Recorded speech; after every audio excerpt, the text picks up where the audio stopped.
We're getting death threats, threats to kill my children. We're getting doxxed. Our employees were terrified. Kelly Walker, a local coffee shop owner in Tucson, Arizona, never imagined how his world would turn upside down when he started speaking publicly against the COVID-19 mandates and the harm to children. It is astonishing to me that our governments would prioritize targeting parents over border crossings, for instance, fentanyl abuse. In this episode, we're sitting down with Kelly Walker and Sam Sorbo, co-founders of the Parents Demanding Justice Alliance, PDJA. They have put together a dossier detailing actions taken by local authorities to censor, surveil, and pressure parents who protested policies during the COVID-19 pandemic. They claimed that 3 large fathers had stormed the school. They made us out to be the worst kind of terrorists. I got sentenced to 100 days in jail and $10,000 in fines. I was told I had to scrub my social media and be quiet. This is American Thought Leaders, and I'm Jan Jekielek. Sam Sorbo, Kelly Walker, such a pleasure to have you on American Thought Leaders. Thanks for having us. Great to see you, Jan. Quite an astonishing story, Kelly. Oh, I think we should just start there. Tell me what happened to you over the last few years. Sure, I'd be happy to. And we're sort of using my story as a case study for what a lot of parents endured. I moved my family from Bend, Oregon to Tucson, Arizona in 2017. We had experienced a certain type of radicalism there, particularly within the schools, persecution for our views and beliefs. So part of the reason we moved to Tucson, I had been to Tucson many times, was to start a new life, really have a quiet life. And boy, did we fail miserably in having a quiet life. We ended up opening a family coffee shop. We put a lot of what we had into it, cleaned out our savings, and things were going great. We opened it in October of 2018. I have part of my background is in marketing, and our branding was excellent. It was called Viva Coffee House, and it very quickly became a community hub. We had a children's area. We had events. We would do superhero events. I was Captain America. And it was just a lovely place. And then came this moment. I remember I was getting ready to go into the shop, and somebody said, we're going to be locked down. You're not going to be able to go anywhere. And I thought, what is this? Well, at the time, I had been working as editor-in-chief for a medical publication for a national medical education company. And so I was actually, part of my job was to work with some of the nation's top doctors. One of them was actually a colleague of Fauci. I would watch these lengthy webinars, and part of my job was to then write continuing education questions for doctors, dentists, other healthcare practitioners across the country. So I was in this interesting position of being somewhat of a subject matter expert and also running a local business. And I was astonished at the approach. And I'll say this, everyone who was in this conversation early on said the same thing. This is going to be a relatively minor virus that's mainly going to affect people with pre-existing conditions, advanced age, and so on. It's not going to be dangerous to children. And then I watched in horror as it became political. And I remember one of the webinars, the doctor did a whole webinar on hydroxychloroquine and how effective it was, case studies. And it was, I understood the science. I said, this is great. This is a therapeutic. Of course, I'm following one of the nation's top doctors. And then 2 weeks later, after Donald Trump endorsed hydroxychloroquine, I watched it change. And the very next webinar, the same doctor came in and ridiculed hydroxychloroquine. And my wife came into the room after the webinar, and she said I was like a shade of gray or white and just flushed. And I said, I think I've witnessed a crime against humanity, because I watched a cover-up. And at this point, I had no political motive. I knew what the truth was about it. I knew, I had a good idea of, they had the genome mapped of the virus. They knew so much about it. And then I saw that political fight bleed over into the business world. And I remember going into the coffee shop one day, and I pulled up our social media, and I just noticed just this flood of negative comments, fake reviews. Your coffee tastes like expletive, and you're a white supremacist, and all these things because you decided to stay open? Is this, I'm trying to see why all of a sudden would Well, there be this? Good question. Part of it was because I was going on social media trying to share the science that I was getting at work. And I got this response that just floored me because I wasn't partisan, I wasn't political, and I got people just being abusive. But also, our coffee shop, we held a Back the Blue event. We had the American flag in our window. We obviously were not far left. I'd say we were neutral, but conservative. We do embrace those values. And what happened, we found out, people started sending me screenshots showing that we were on the Pima County. They dubbed it the Wall of Shame. What is that, you say? Well, the Pima County set up the system where anybody could go out to any business, and if they felt they weren't keeping the mandates following the resolution, they could report you. And for the record, we never failed a health inspection. We did everything by the letter, but we also gave people the freedom. We said, because the county resolutions, right on the title, it said, if 10-foot spacing can't be maintained, or 6-foot spacing can't be maintained. The 10 comes in, they said parties of 10 or less, you can sit together without masks. The way we ran our business was, you're an adult, we respect your decisions. If you choose to wear a mask, great. If you choose not to, respect these other people where they're at. So I thought, well, why are we on this county wall of shame? We just passed our inspection, and the inspector gave us a few items, do this, put these stickers up here. We did that, great. And so I emailed the County Board of Supervisors, and I said, I understand you've put us up as non-compliant, but we are compliant. And I got a message back from some administrator saying, well, we can take it down within a couple weeks. I said, are you kidding me? We're getting death threats to kill my children. We're getting doxxed. Phone rings. An 18-year-old barista picks up the phone. She's calling an effing C. You can fill in the blank. Our employees were terrified. We had people say, we're coming in with masks and we're watching you. My wife was afraid to let the children go out and play in the yard. So I ended up getting invited to the Board of Supervisors meeting by there were 2 Republicans, 3 Democrats, and one of the Republicans invited me. And it was interesting because all the meetings before that one were virtual, all the meetings after that one were virtual. This particular one, we were going in the elevator up to the supervisor's office, and they said it's going to be live. So we go back down the elevator. I go in. I did not want to wear a mask because I promised myself, look, I know the science. This is ridiculous. I'm not going to do this. Ask me to wear a pink tutu. I'm not going to wear a pink tutu. I tried everything I could to get in that room without a mask, and they wouldn't let me. And I said, what will you do if I walk in without a mask? And they not only had 6-foot spacing between chairs, it was probably 20 feet. I kid you not. And they said, well, I'll arrest you. I said, all right, I'll wear a mask. And I put it down here. I did everything I could because I had promised myself, this to me is a sign of oppression because it means you're using pseudoscience and you're forcing me to play the game. So I went in and sat down, and a couple of people got up and spoke. You had 3 minutes to speak publicly. It came up to my turn, and I got up to the speaking stand. I had sent my notes of what I was going to say beforehand, and I just started reading these comments that my wife and children and the public had to see.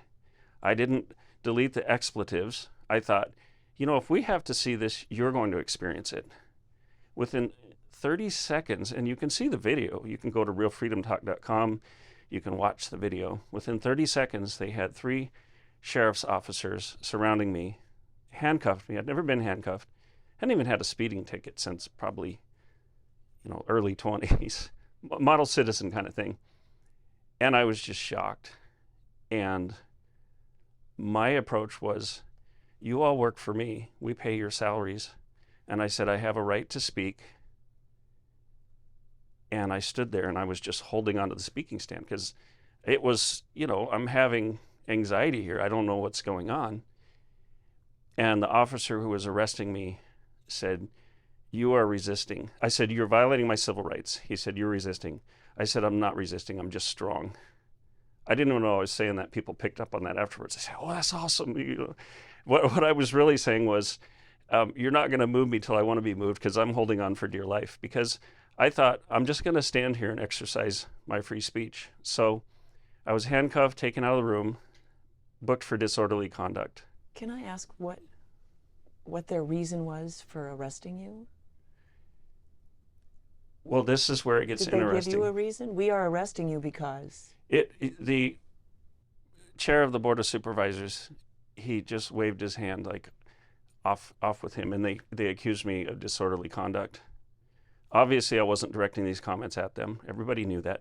And by the way, the arrest was dismissed just days later. But I went back into the booking room with the officer who put me in handcuffs, and this is where it gets interesting. And to your question of why they did it, I actually said, "Why did you arrest me?" He said, "Well, why did you do what you did?"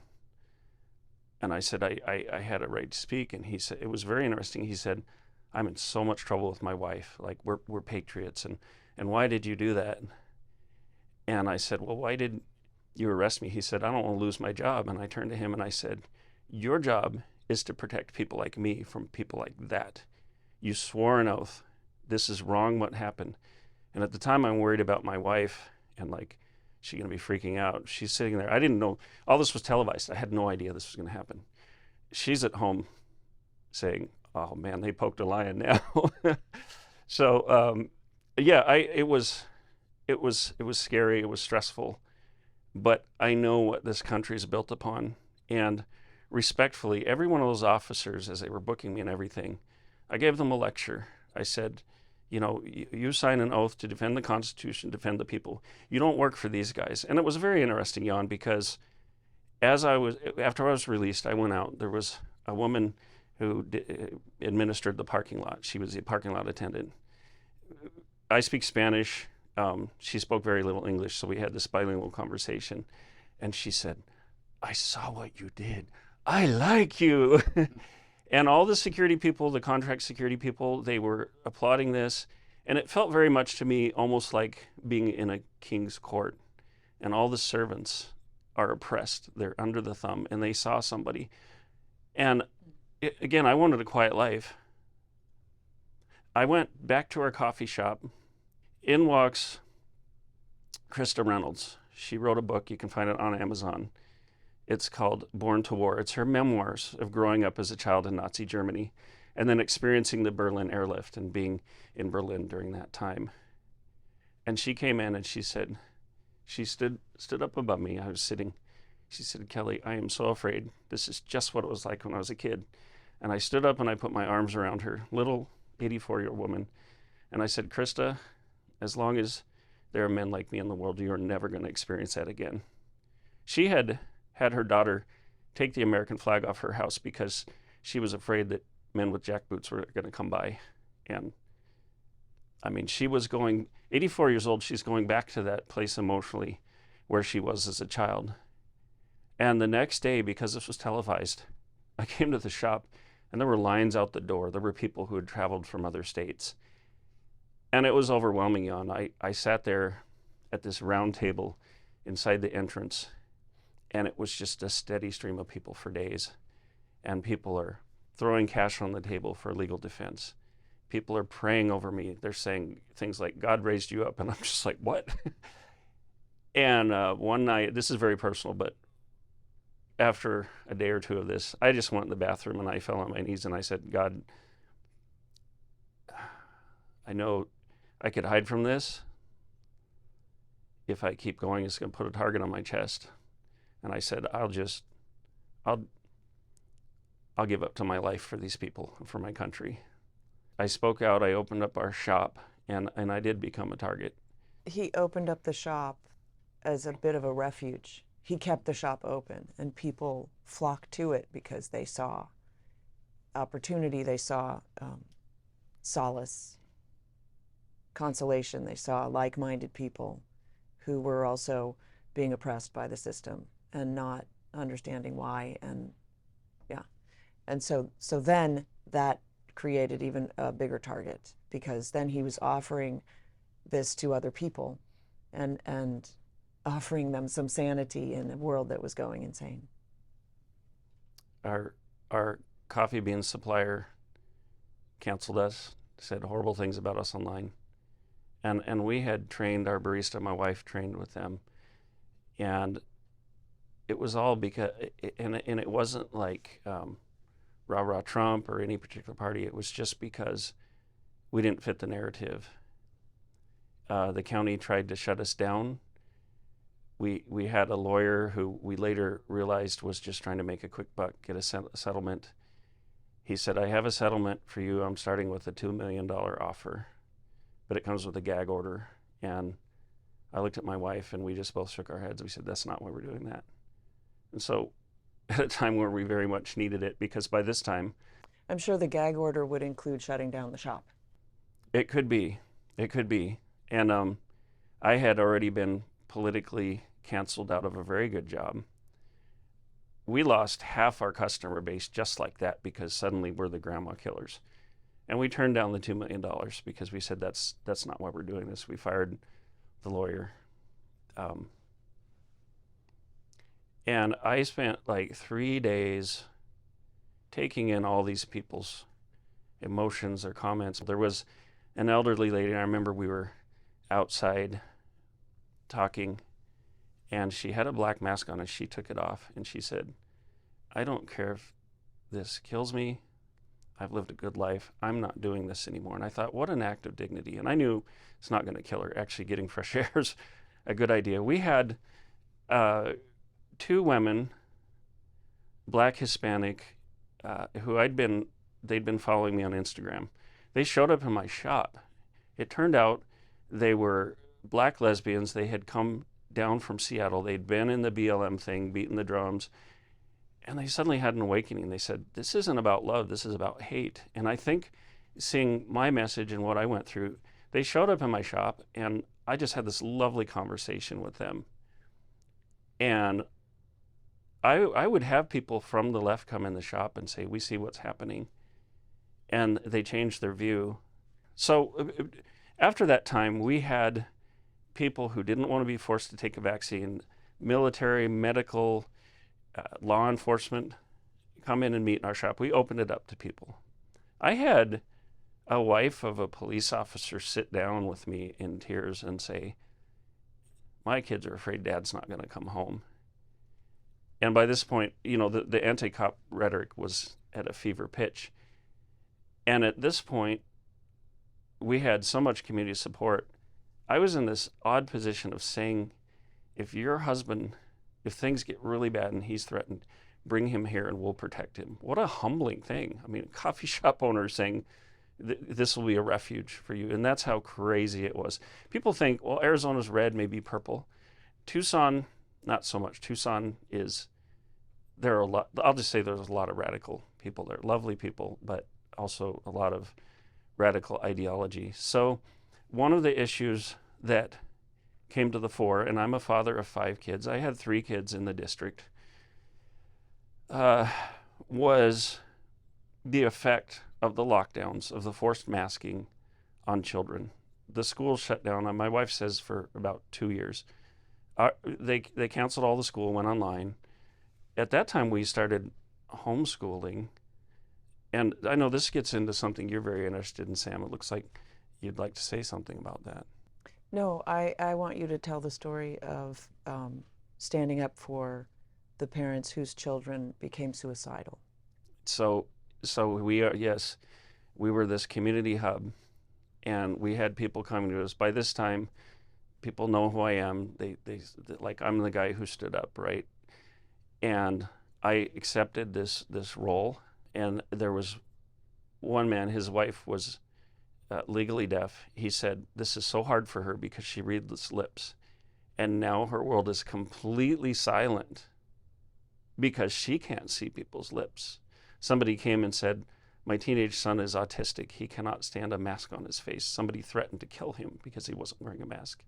People would come and say, my nephew committed suicide because of the isolation. There was a young man in our neighborhood, and we heard he had gone out into the desert and shot himself in the head. We got more of the story as time went on. Police came out to retrieve him, And we just actually found out months ago that he was living in an abusive home. And when the police came out, he said, I'm never going back again. I was writing peer-reviewed articles about how kids no longer had access to the people who would recognize abuse, the schools, the doctor, the dentist. And the stats bore it out that these COVID policies were driving kids to suicide. So we're in the position, I was communicating with the Vail School District, other school districts, writing about it, pleading for them to listen to these people. We had a teenage boy who had been put on suicide watch from the isolation come and speak, and I had started Freedom Talk at this time. We did a Freedom Talk event. He was there. Krista Reynolds was there. She has a piece of the Berlin Wall. And we allowed him a chance to speak. His family was there. I have the video. It was very touching at the end. Krista Reynolds is hugging him, this 84-year-old woman, encouraging him. He had been put on suicide watch because he was ostracized, because he had nowhere to go. And it was amazing, just being able to speak his piece. That young man started going to the school board meetings in Vail School District, but also other school boards. He became this champion, and I watched young people do that. And so I was getting ignored, rebuffed by the school districts. And April 26th, 2001, we had a big meeting in our coffee shop, parents, parental advocates, and we all said, we've got to get their attention on this. And so we all decided we're going to go to this school board meeting the next day, April 27th. We went, there were over 200 parents there in the parking lot. Everybody was peaceful, we had signs. I got there, I was dressed in a suit, and there's a particular reason why. The media immediately came over to me. And the reason I dressed in the suit was I didn't want other people experiencing the harassment I had. I didn't want look, I've been in marketing and advertising. I don't need a camera on me, but I wanted to protect them. So I took the interviews, and one of the first questions I was asked was, we understand you're in charge, or you're leading this. And I said, no, I'm not in charge. And they said, well, who is? And I pointed back to the crowd and I said, they are. And I went in with some guys. By this time, there were some retired military, active and retired law enforcement who just watched over our family because of the death threats. I went in, I was the first in the door. They tried to deny us access because we weren't wearing masks. We stood our ground. I said, that's the whole reason we're here. So they designated a room with monitors where we could go in, because us dirty non-maskers. They tried to cancel the meeting. We respectfully said, no, you can't cancel it. They have to be heard. Finally, they started letting parents in. And when all the parents came in, I looked at the guys that came with me and I said, now's our time to go outside. This is their moment. And what happened, because I was outside in the parking lot hearing about this, was the board was nowhere to be seen. So somebody said, there's no quorum for the meeting. We're going to swear in a new board. And this went viral. Bongino show everywhere. Everybody saw it. And I know some of these things were going on in other school districts around the country, but people saw that and they were inspired by it. And it was kind of known as the shot heard around the world. They tried so hard to shut down the meeting. Finally, they ended up letting a few people in. And there had been a young man, 15, 16 years old. He had sent me his speech, and he wanted to explain why his friend had committed suicide. He was denied the opportunity to speak. And it wasn't until they tried to shut down the parents and silence them that people outside got angry. So you'd think that John Carruth, the superintendent of Vail Schools, would say, okay, this is a concern. There's a significant number of people here, parents, who are concerned. Let's sit down and work this out. No, he didn't. The school district took an adversarial approach. They went on a speaking tour in the local media claiming that parents had brought guns, that they were hostile and violent. And later on, I got emails through FOIA. I did the research on this. And it was right at that time that the targeting of parents started, because the National School Board Association wrote a letter to Joe Biden's office and Merrick Garland accusing parents of being hostile. They put them in this position of being so-called domestic terrorists. We'd had an incident where a young man was told to wear a mask, and he made a stand at the school and he wouldn't leave. People came and protested. That was probably July or August. By September, this was happening again with another child. And the father called me up. He was very disturbed, kind of very anxious, and he said, "Kelly, I want you to come here and witness this. I need you to keep me calm. I need advice." They forced my son to wear a mask. He's healthy. They're going to quarantine him for the second or third time, missing out on his education. I'm going to call the police and report abuse because they forced him to wear a mask. He threw it in the nurse's trash. They made him retrieve the mask out of the dirty trash and put it back on his face. And I said, "That's awful." I contacted another father, so the two of us went to the school by invitation. Fortunately, we have a video of every second of it. We had an office meeting. I called State Senator Kelly Townsend. I called the Sheriff's Department. I said, "What do I do? How do I help this father?" And their advice was have him get documentation as to why they're quarantining his child. They are obligated to give him information on how to appeal this to the Superior Court. And so I turned to the father, and you can see all this on video. I turned to the father and I said, "This is the advice." They said, you do this and then you should leave. He had called the police, by the way, early on, and he said, "I want to report child abuse. I want you to come out here."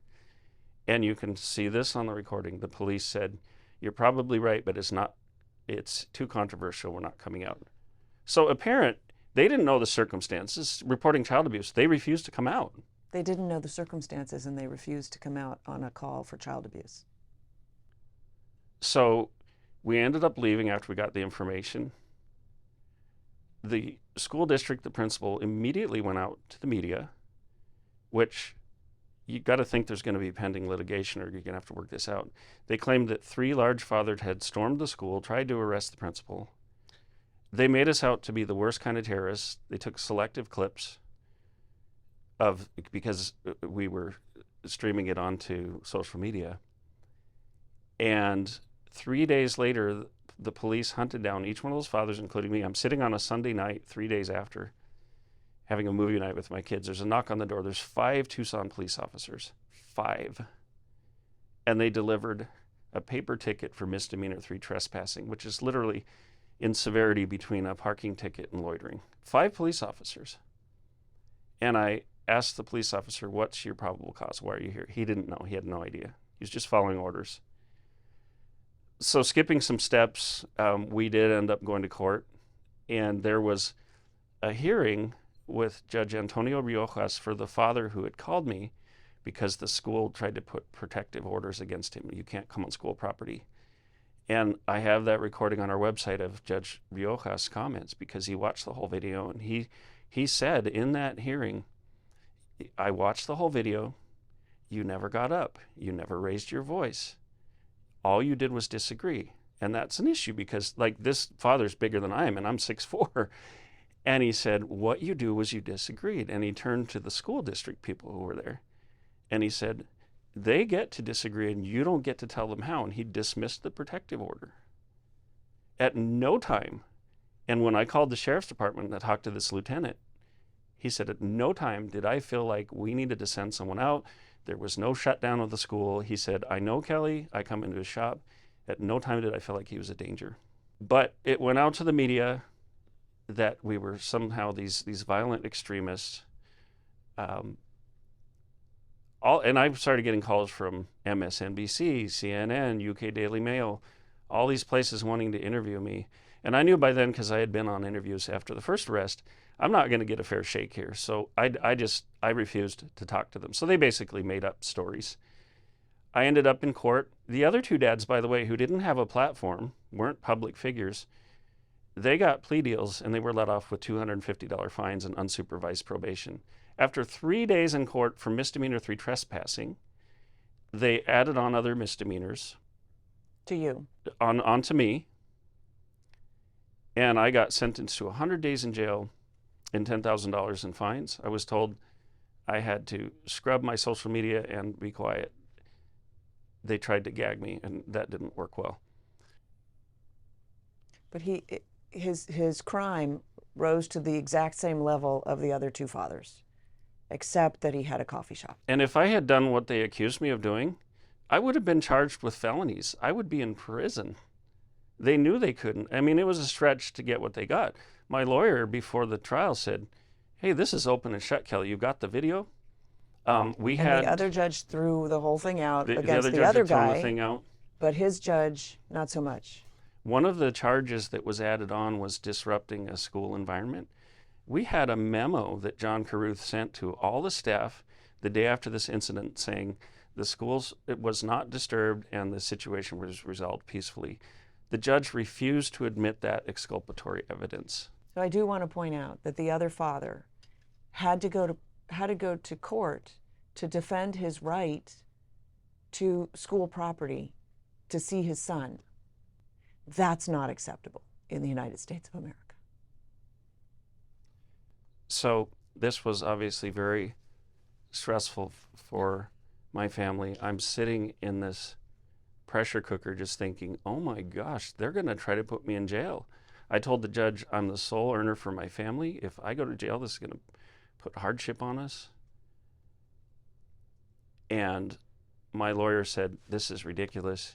You can appeal. You're going to win it hands down. I've never seen anything this ridiculous. And as you know, Jan, this magistrate had been recommended against by the Magistrate Commission because she was capricious, in their words, abusive to parties, and didn't even have a basic understanding of the law.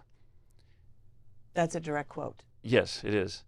So we've already been put through this. We already have legal fees we couldn't afford. Our business eventually had to close. That's a whole story in and of itself. We're in a tough place for work, and because people started going after our children, we decided to move. And I had this period where I could have appealed, and a law firm said, well, you need to put $10,000 down on retainer. And I thought, oh man, like what do we live on? Because I have to start my life all over. They've destroyed everything. When we sold our house in Tucson, we couldn't sell it because it had a lien on it. We had to get a lawyer and come up with money again to even be able to close our house.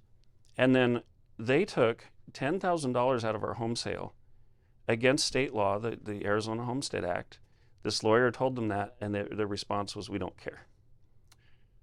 So when they took that $10,000, I said, how am I supposed to afford another $10,000? So I started doing a study, and I took as my example Samuel Adams and John Hancock. When Governor Gage put out a warrant for their arrest, they tried bribing Samuel Adams, they tried threatening him. Samuel Adams' response to Governor Gage when he sent out people to arrest him was, tell Governor Gage it is the advice of Samuel Adams to no longer insult the feelings of an exasperated people. I read about how the Founding Fathers said, you not only have the right to disobey unjust magistrates, you have the duty to do that. And I made this audacious decision. I said, I'm not going to appeal. I'm not going to put my family through that. And I am not going to go to jail. And so I refused. And I said, instead, I'm going to go to the U.S. government and appeal it there. So I wrote an email to several members of Congress. Jim Jordan's office got back to me right away that his chief of staff said, Representative Jordan's asked us to meet with you. He's put a team of 4 staffers on this.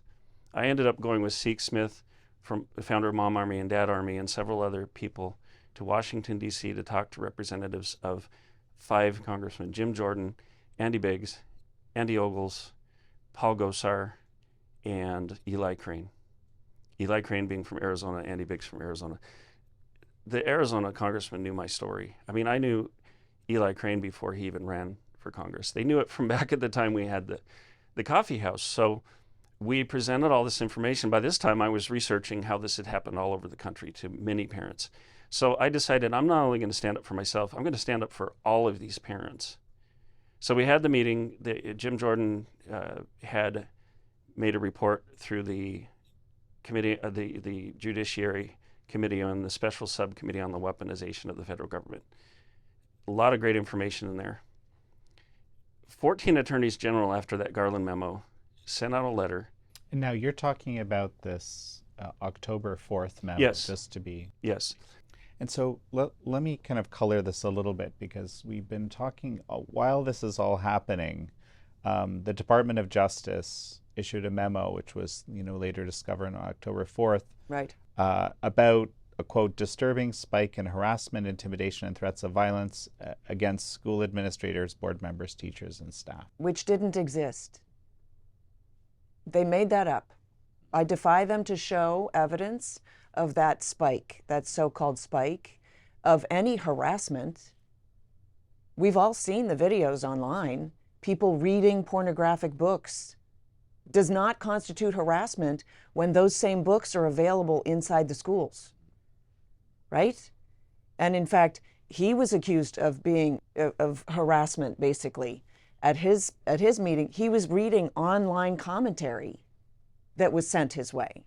So what we have is an example of the federal government trumping up, forgive me for the word, concocting a story about the citizens in order to then unduly target them and punish them. And punishment is what this was. When they decided to categorize parents as domestic terrorists, there was a shift in attitude. There was a shift in approach. And it was a big shift. And what it did was it justified the petty tyrants that exist in the schools or in law enforcement or between the two with telling parents that they are no longer welcome in the equation of their children's education. Now, here's the problem with that.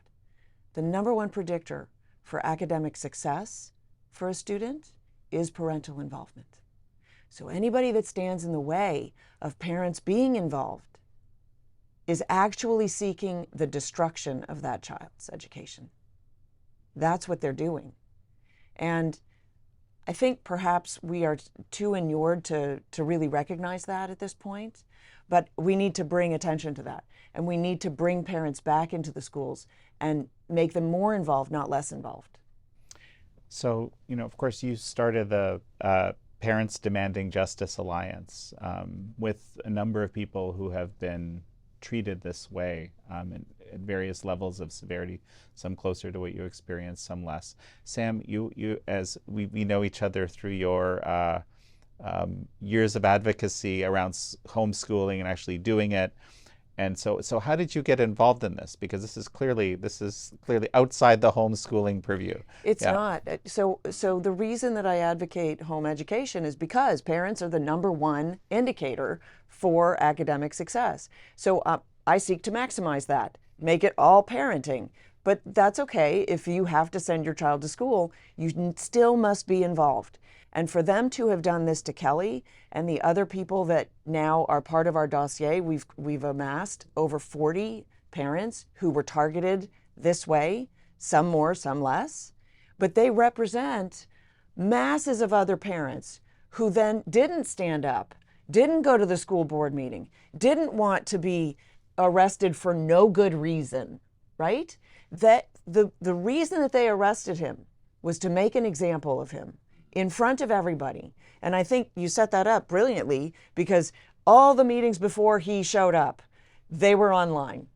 All the meetings after that particular meeting were online. Why was the meeting that you were specifically invited to? Why was that meeting held in front of cameras, in person, so that they could make an example of him? But they picked the wrong guy. Yeah, they did. They picked the wrong guy. My wife would tell you in a positive way, I'm breathtakingly stubborn when I need to be. And here's the thing, these parents who have come forward, we're putting out a redacted version because some of the parents, pending litigation, whatever, they need that to be confidential. Some of them said, no, I want you to keep my name in. I do not want to be redacted. But a lot of these parents, they've suffered so much, like Jennifer from Sahuarita, Arizona, who basically kind of the same thing, just wanted documentation as to why they were quarantining her healthy daughter. They arrested her and handcuffed her husband, and handcuffed their 16-year-old daughter. She went to this kangaroo court. They put Jennifer in jail for 5 days, county jail, to quote unquote send a message and make Send an a example of message. her. That's the mother. And so a lot of But these, they handcuffed a 16-year-old daughter. if I may, a lot of these parents are still, they have trauma from this. A lot of them have lost hope that anybody's going to do anything. A lot of them, it's brave for them to come forward and tell their stories because they want the government to do something, but they're cynical about it. But when Sam and I have come along, a lot of people have said, you are answered prayer. And so our hope is that the administration will come forward, that President Trump will look into this and issue an executive order to start restoring their lives to the level they were at before their own government waged war on them for being concerned parents.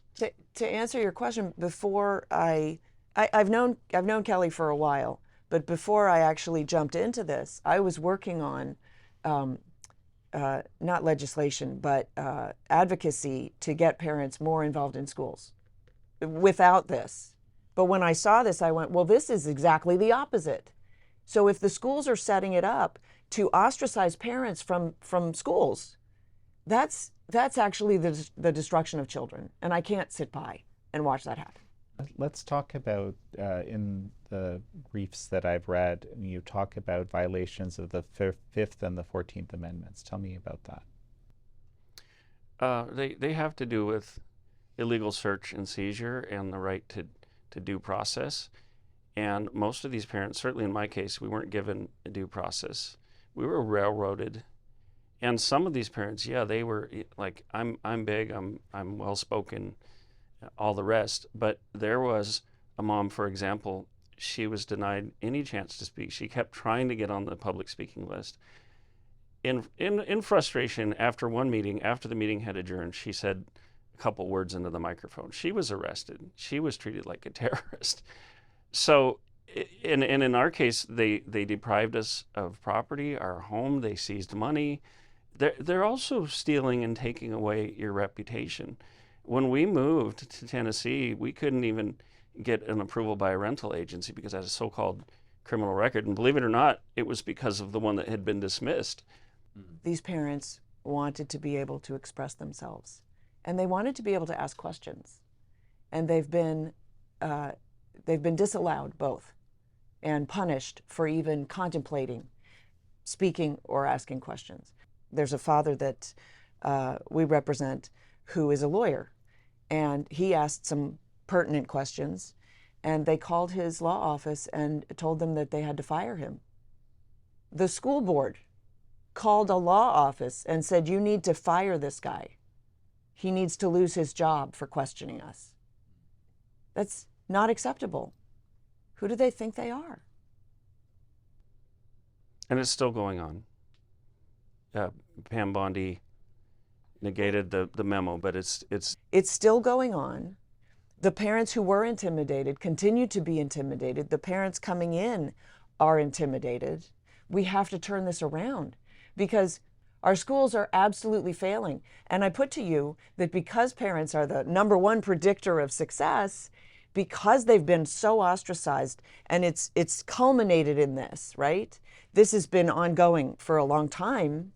That's the piece that we have to turn around in order to bring our schools back, in order to get education to children. And we cannot do it without the parental involvement. We cannot do it without that piece. Another sort of theme that's emerging for me from listening to you both speak is just that there's this sort of mentality which has entered into the school systems that, you know, somehow the people in the school systems know better than the parents. Right? I don't want to say is that correct because you're laughing already. Just yes, tell me about that. Parents are stupid. Why? Because they went to school. I mean, this is the irony, right?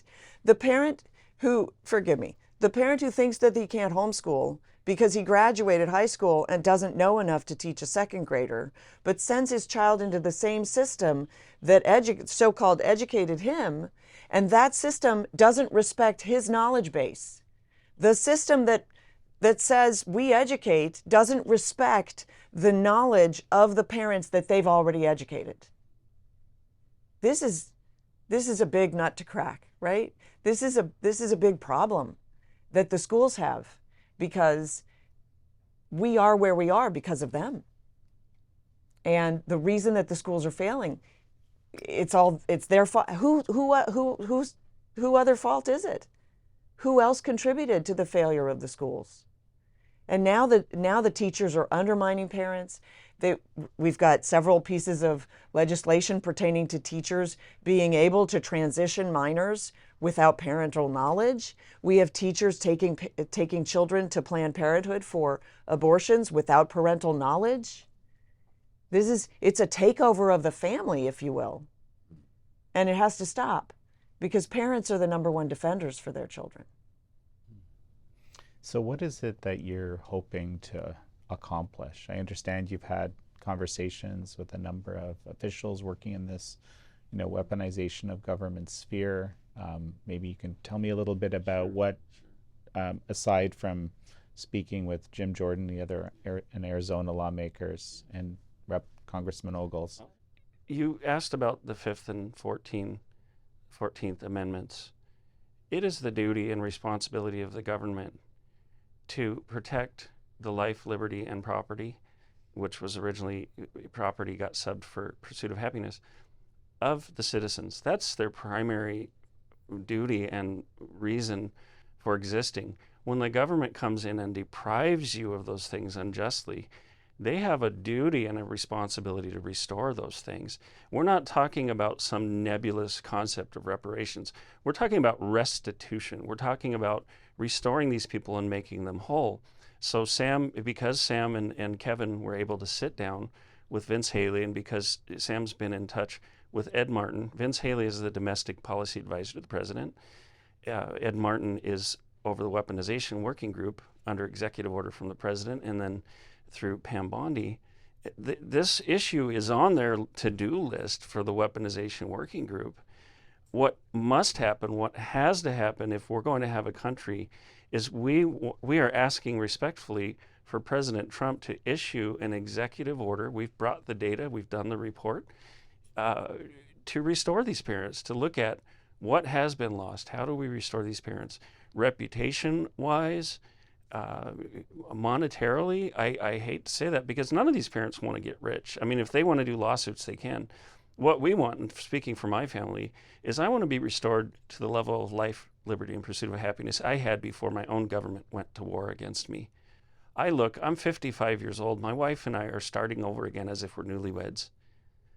My children are wonderful and beautiful. At a deficit, but with an we're at a arrest and the deficit. record, and 3 kids. And so restitution is really what this is about. But it's also about moving forward. So the whole tone was set by that memo that Merrick Garland issued. And we need to reset the tone with a memo issued by the White House, right? An executive order, perhaps a ceremony to recognize that parents are intrinsic to the education of their children. Sam refers to the president as the parent in chief. And she brought this great concept. I just thought, man, you hit the nail on the head, Sam. She said these parents who were demonized, they need to be honored now because they did the right thing. They had the courage to step up at a time when it was most needed, when courage was in short supply. They did the right thing. They were punished for it. Believe me, I know. Believe me, I know. It has been a hard road. It continues to be a hard road. We can make this right. President Trump can make this right. He's a man of action. I believe he will. He believes in family. He is the parent in chief. So you're saying there's about I believe there's about 40 parents in your dossier, 40 stories in this kind of general realm, but presumably there's more parents out there. What can they do? Right, so if they just go to realfreedomtalk.com, they can start a conversation with us and tell us their story, and then they can be included in the dossier. And it's some form of recognition for these parents and what they went through, I think, is absolutely necessary. This is a gash in our society that needs to heal. We need to heal this, but we also need to send a message to the tyrants in our schools, the petty bureaucrats, and the law enforcement that did their bidding, that this is not acceptable, and we need people to step up so that this never happens again. I also understand that somehow you're aware that the FBI was surveilling you. Yes. And that's maybe unexpected for a Class 3 misdemeanor scenario. Yes. Unacceptable. Mm-hmm. It's Dossier level. And I know this because this came out in deposition for my trial, but also because I've also seen them in my shop, and a couple of them identified themselves. And this is the case for a number of parents. And here's the problem. No federal indictments or charges came across. However, people were arrested, charged, and jailed by state and local authorities. And here's the problem. The FBI, the DOJ participated in that because 14 Tucson police officers in an area where they have a shortage of officers were working in tandem with the FBI to investigate a guy for misdemeanor 3 trespassing. So the argument could be made, as these state attorneys general said, that all of this was based on fraud. And I don't know how the legal things work. Talk to Harmeet Dillon or someone. But if you base all of this on fraud, people get arrested, and the federal government is participating in that, it needs to go away. It really does. It goes all the way up to the federal level. So it's difficult because when things are on the local level, how does the federal government step into that? But honestly, the federal government was part of everything forming in the first place. So this is very problematic. We need to do something about it. One thing I remember when we had Kash's Corner with now FBI Director Kash Patel, one of the things we discussed is that it's also an issue of focus, right? When there's this kind of a memo that's written and the FBI is told to watch out for domestic terrorist type parents, that with the description that I mentioned earlier, they're also not doing other things. There's this in order, right? I think. Yeah. Yes, it's a matter of priorities. And it is astonishing to me that our governments would prioritize targeting parents over other things. Border crossings, for instance. Fentanyl abuse, for instance. So it was surreal for me to walk into the DOJ to meet with Ed Martin, the belly of the beast, the very organization that's made life hell for my family. And the distinction should be made that when we're talking about the abuses, we're talking about the previous administration. The response we've gotten from this administration has been so positive. Both Ed Martin and Vince Haley sat and they paid rapt attention to us. We talked about restitution. We talked about all these things. They're very, very supportive. I understand Ed's not able to make it to the presser today, but he has expressed his support. And we need to move this forward. We need to do this now because a lot of these parents are at the end of their rope financially. They're having to see therapists, and family division. People have had families turn their backs on them because of what the media has done, what the courts have done to make them seem like criminals. A final thought as we finish up, Sam? I just want to encourage parents to engage in your child's education. You are the number one input there and the most important part of it. We have parents on the Dossier, Republican, Democrat, the self-proclaimed progressive. This should transcend a party rhetoric because this is an issue of humanity. In every culture throughout time, even in the animal kingdom, protecting your children is instinctual. It is the most fundamental of duties of human beings, of rights, and that has to be protected. So this needs to be first priority to be taken care of. Can I just say, what's amazing is that there weren't more parents that found themselves in this position. And that saddens me because that's really a statement that there were so many parents who were willing to just lie down and let the schools do whatever they wanted to kids, whatever it was. The stories that our dossier tell about what was done to children in the schools, there was a young girl in a school who voted the wrong way in the class fake election, and her teacher grabbed her by the throat. These stories, my point is, I imagine these stories are not the exceptions, that these stories are more like the rule, and that there are too many parents who aren't really willing, they're not involved, they're not willing to go to the bat for their kids, they're just not aware. And we need parents more involved.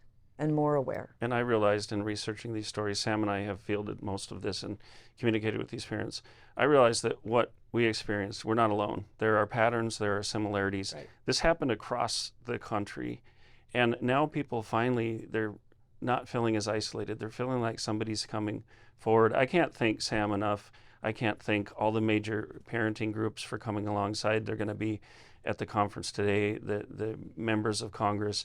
This is really coming finally to a talking point, finally to a place where we're at a tipping point to resolve this and help these families who had the courage to stand up and take the hits so other people wouldn't have to. And we have to thank you for Yes, doing this absolutely. for us. We really appreciate it. Well, Sam Sorbo, Kelly Walker, such a pleasure to have you on. Thank you, Jan. Thank you all for joining Sam Sorbo, Kelly Walker, and me on this episode of American Thought Leaders. I'm your host, Jan Jekielek.